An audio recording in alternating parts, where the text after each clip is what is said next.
Paano mo nga ba makukuha yung balanse ng buhay? Yung hindi sobra, hindi kulang. Sabi nila, hindi raw talaga mahanap yun eh. Dapat daw ikaw mismo ang gumawa. Maging mabait ka pero huwag kang magpapaabuso. Magtiwala ka pero huwag kang magpapaloko. Makontento ka sa buhay pero huwag kang titigil na mapaganda ang buhay mo. Nandun ka lang sa gitna nung kumakapit at bumibitaw. Ang buhay daw, para kang nagbibisikleta. Kailangang umandar ka para hindi ka matumba.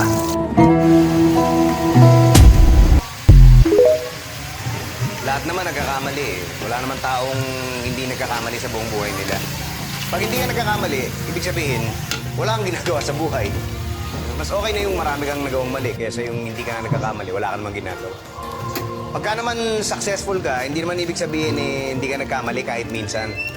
Nagiging successful ka lang pag hindi na naulit yung mga pagkakamaling naranasan mo sa buhay. Huwag kang mape-pressure dahil hindi naman contest ang buhay. Hindi naman required na dapat mas magaling ka sa kanila. Hindi mo kailangan higitan yung iba. Hindi mo rin sila kailangan sabawan. Focus ka lang sa buhay mo dahil hindi mo naman kalaban lahat ng tao. Kalaban mo ay ang sarili mo. Kaya kailangan higitan mo yung mga nagawa mo noon. Mas mag-i-improve ka kung gagawin mo yan. Kaya kumalma ka lang. Relax lang. Paano mo nga ba makukuha yung balanse ng buhay? Yung hindi sobra, hindi kulang. Sabi nila, hindi raw talaga mahanap yun eh. Dapat daw ikaw mismo ang gumawa. Maging mabait ka pero huwag kang magpapaabuso. Magtiwala ka pero huwag kang magpapaloko. Makontento ka sa buhay pero huwag kang titigil na mapaganda ang buhay mo. Nandun ka lang sa gitna nung kumakapit at bumibitaw. Ang buhay daw, para kang nagbibisikleta.